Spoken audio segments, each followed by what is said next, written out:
मेरे सभी मित्रों को राधे राधे। आज परशुराम जयंती है और परशुराम जयंती के शुभ अवसर पर आप सभी को हार्दिक शुभकामनाएं। परशुराम जयंती तो सभी मना रहे हैं, लेकिन परशुराम जी कौन थे, परशुराम जी कहां से आए, उनका नाम परशुराम कैसे पड़ा, 21 बार उन्होंने इस धरती को क्षत्रिय विहीन क्यों किया है। भारत के प्रत्येक हिंदू को इसकी जानकारी होना बहुत आवश्यक है। अगर आपको इसकी जानकारी बिल्कुल नहीं है तो आप ये वीडियो पूरा देखिएगा। मैं इसकी जानकारी आपको देता हूँ और उम्मीद करता हूँ कि यह जानकारी आपके लिए बहुत ही लाभदायक होगी और हर घर घर में ये जानकारी पहुँचनी चाहिए। इसका दायित्व आपका है। भगवान परशुराम का जन्म त्रेता युग में हुआ था। त्रेता युग मतलब रामायण काल का युग। भगवान परशुराम भगवान विष्णु के छठे अवतार भी कहे जाते हैं, छठे आविशावतार भी कहे जाते हैं। आपने महर्षि भृगु का नाम सुना होगा। महर्षि भृगु के पुत्र थे महर्षि जमदग्नि। महर्षि जमदग्नि ने अपनी पत्नी रेणुका के साथ पुत्रेष्टि यज्ञ संपन्न किया था ताकि उन्हें पुत्र की प्राप्ति हो सके। भगवान इंद्र ने उन्हें पुत्र प्राप्ति का वरदान दिया। तो उसी यज्ञ के प्रताप से जमदग्नि ऋषि की पत्नी रेणुका के गर्भ से वैशाख शुक्ल तृतीया के दिन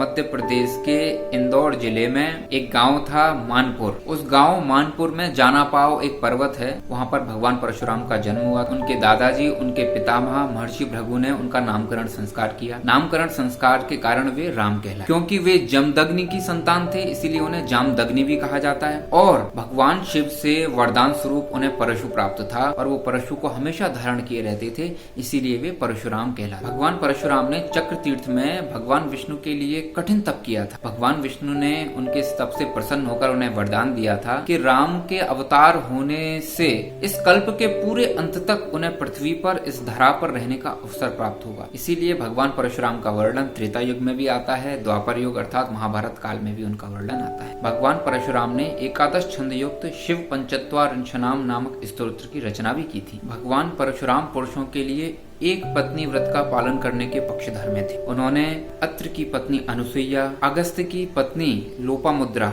और उनके प्रिय शिष्य थे अकृतवर्ण, और इन्हीं के सहयोग से उन्होंने विराट नारी जागृति अभियान का संचालन भी किया। सोचिए उस समय, उस प्राचीन युग में उनका यह अभियान हमें यह बोध कराता है कि हमारा सनातन धर्म प्राचीन काल से ही नारी के सम्मान को हमेशा प्राथमिकता देता आया है। भगवान परशुराम का उल्लेख रामायण, महाभारत, कल के पुराण, भागवत पुराण आदि अनेक ग्रंथों में किया गया है। कहा जाता है भारत के अधिकांश गांव भगवान परशुराम के द्वारा ही बसाए गए हैं, जैसे गोवा, कोंकण, केरल। पौराणिक कथाओं के अनुसार गुजरात से केरल तक जो समुद्र फैला हुआ था उसको तीर चलाकर उन्होंने पीछे किया और एक नई भूमि का निर्माण किया। इसीलिए आज भी गोवा, कोंकण, केरल में भगवान परशुराम को बहुत वंदनीय माना जाता है, उनकी पूजा की जाती है। भगवान परशुराम जन्म से तो ब्राह्मण थे लेकिन कर्म से क्षत्रिय थे। उनके इसी गुण के कारण भगवान परशुराम को भार्गव भी कहा जाता है। भगवान परशुराम ने शस्त्र शिक्षा बहुत सारे लोगों को दी थी, जिसमें पितामह भीष्म, कौरव पांडवों के गुरु द्रोणाचार्य, अश्वत्थामा के पिता और कर्ण भी शामिल था। बहुत सारी चर्चाएं चलती हैं कि भगवान परशुराम ने कर्ण को श्राप क्यों दिया। भगवान परशुराम जात पात को नहीं मानते थे और साथ में वे असत्य से भी नफरत करते थे। उनको सत्य बहुत प्रिय था, क्योंकि कर्ण को यह पता ही नहीं था कि वह क्षत्रिय है। वह स्वयं को जन्म से शूद्र समझता रहा, लेकिन वह शूद्र है ये बात उसने भगवान परशुराम से छिपाई और कर्ण ने भगवान परशुराम से शस्त्र विद्या प्राप्त। क्योंकि भगवान परशुराम वर्ण व्यवस्था को मानते नहीं थे। अगर कर्ण उनको पहले ही बता देता कि मैं शूद्र हूँ और मैं आपसे शिक्षा प्राप्त करना चाहता हूँ तो वह उसको शिक्षा दे देते। लेकिन जब भगवान परशुराम को यह ज्ञात हुआ कि कर्ण ने उससे ये बात छिपाई है, भगवान परशुराम ने कर्ण को श्राप दिया कि उनके द्वारा सिखाया हुआ ये ज्ञान जब उसे अत्यंत आवश्यकता होगी वो उसके किसी काम नहीं आएगा। यही कारण था कि जब कर्ण और अर्जुन महाभारत के युद्ध में आमने सामने हुए तो अर्जुन ने कर्ण को मार गिराया, क्योंकि उस समय परशुराम जी के श्राप के कारण ही कर्ण ब्रह्मास्त्र चलाना भूल गया था। इसी को तो श्राप कहते हैं। भगवान परशुराम माता पिता के कितने बड़े भक्त थे इसके बारे में एक दृष्टांत बताता हूँ आपको। श्रीमद् भागवतम में एक दृष्टांत आता है कि एक बार गंधर्वराज चित्ररथ अप्सराओं के साथ विहार कर रहे थे और वो विहार करते करते गंगा नदी के तट पर पहुंचे। लेकिन उसी समय भगवान परशुराम की माता यानी माता रेणुका, जिनके घर में पहले से ही हवन चल रहा था, उस हवन के लिए जल लेने आई थी गंगा के तट पर। लेकिन वो अप्सराओं को और गंधर्वराज को देखकर सब कुछ भूल गयी और एकदम आसक्त हो गयी और हवन का समय व्यतीत हो गया। वो जल लेके समय पर नहीं पहुंच पाई। जब ये बात महर्षि जमदग्नि को पता चली और वो क्रोधित हो गए। उन्होंने कहा कि यह आचरण आर्य विरोधी है और मानसिक व्यभिचार तुम्हारी माता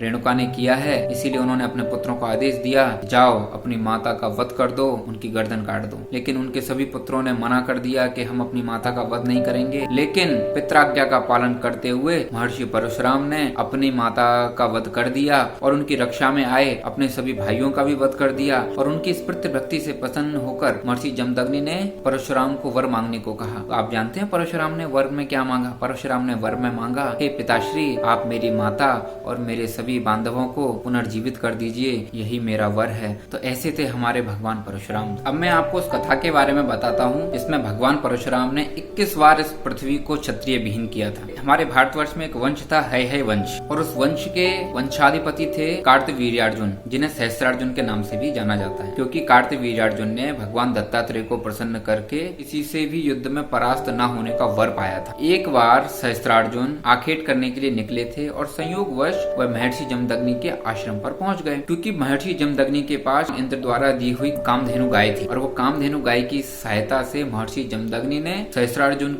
के हजारों सैनिकों का आतिथ्य किया। और यह आतिथ्य देखकर सहस्त्रार्जुन आश्चर्यचकित रह गए और लोभवश महर्षि जमदग्नि जी की अवज्ञा करते हुए वह कामधेनु को वहां से बलपूर्वक ले गए। और जब यह बात परशुराम जी को पता चली तो भगवान परशुराम ने सहस्त्रार्जुन की सहस्त्र भुजाएं काट दी और उनका सर धड़ से अलग कर दिया। पिता की मृत्यु का प्रतिशोध लेने के लिए सहस्त्रार्जुन के पुत्रों ने, जब भगवान परशुराम आश्रम पर नहीं थे, उनके पिता महर्षि जमदग्नि जी का वध कर दिया। और अपने पति की मृत्यु के शोक में माता रेणुका भी अपने पति की चिता के साथ सती हो गई। यह दुख भगवान परशुराम सहन नहीं कर पाए और क्रोधित हो गए और उन्होंने महिष्मती नगर पर आक्रमण कर दिया और उसके बाद एक के बाद एक इस धरती को 21 बार क्षत्रियों से विहीन किया। लेकिन बाद में महर्षि ऋचिक ने भगवान परशुराम को यह घोर कृत्य करने से रोका। फिर भगवान परशुराम ने अश्वमेध यज्ञ किया और पूरी की पूरी पृथ्वी को महर्षि कश्यप को दान में कर दिया और देवराज इंद्र के सामने अपने सारे अस्त्र शस्त्रों का त्याग कर दिया और महेंद्र पर्वत पर आश्रम बनाकर वहाँ पे निवास करने लगे। मित्रों, अभी मैंने आपको बताया कि भगवान परशुराम ने महिष्मती पर आक्रमण किया, तो इसके बारे में भी मैं कुछ बताना चाहता हूँ आपको। क्योंकि सहस्त्रार्जुन एक चंद्रवंशी था और चंद्रवंशियों के पूर्वज थे महिष्मंत। राजा महिष्मंत ने ही नर्मदा नदी के किनारे महिष्मती नगर बसाया था। इसी महिष्मती नगर का आज नाम है मंडला और इसी मंडला में मैं करीबन 10 वर्षों तक रहा हूँ और यहाँ से मैंने अपना ग्रेजुएशन पोस्ट ग्रेजुएशन कंप्लीट। तो आज का जो मंडला है वही महिष्मती नगरी के रूप में विख्यात था। तो राजा महिष्मान के आगे वंशज हुए कृतवीर्य और भार्गव वंशी इनके राज पुरोहित थे। कृतवीर्य और महर्षि जमदग्नि के भी संबंध काफी अच्छे थे। फिर ऐसा क्या हुआ, सहस्त्रार्जुन बलपूर्वक महर्षि जमदग्नि की कामधेनु को उठा के ले गया।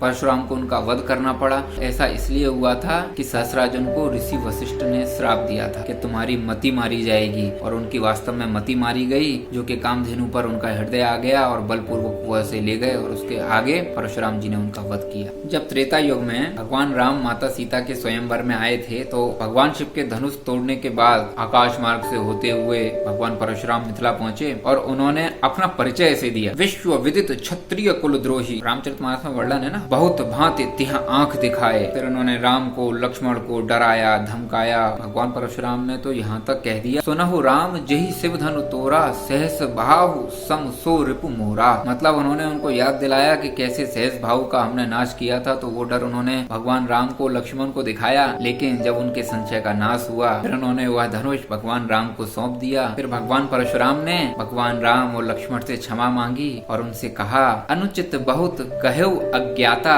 क्षमऊ क्षमा मंदिर दो भ्राता। उनसे क्षमा याचना की, फिर अपने वन को आ गए। और वाल्मीकि रामायण में तो यहाँ तक वर्णन है कि भगवान श्री राम ने जमदग्नि के पुत्र परशुराम जी का पूजा अर्चन किया। फिर परशुराम जी ने भी भगवान रामचंद्र की परिक्रमा लगाई। परिक्रमा लगाने के बाद वह अपने वन को वापस आ गए थे। फिर वहाँ कर उन्होंने तपस्या की। और गुरु द्रोणाचार्य के बारे में भी एक बात मैं बता देता हूँ। भगवान परशुराम अपने जीवन भर की कमाई ब्राह्मणों को दान कर रहे थे। अब उनके पास कुछ नहीं बचा था। उसी बीच में द्रोणाचार्य भी उनके पास आ गए। लेकिन संपत्ति के नाम पर भगवान परशुराम के पास कुछ भी नहीं था। उनके पास अस्त्र शस्त्र थे। तो उन्होंने द्रोणाचार्य से कोई भी अस्त्र शस्त्र दान में मांगने के लिए कहा। क्योंकि द्रोणाचार्य चतुर थे तो उन्होंने कहा कि मुझे आपके संपूर्ण अस्त्र शस्त्र सभी मंत्रों के साथ मुझे दान दे दीजिए। भगवान परशुराम ने कहा तथास्तु। और यही कारण था कि द्रोणाचार्य अस्त्र शस्त्र विद्या में निपुण कहलाते थे। और दोस्तों, आपसे विदा लेने से पहले मैं एक बात और आपको बता देता हूँ कि कल के पुराण में यह वर्णन है कि जब भगवान विष्णु का 10वां अवतार,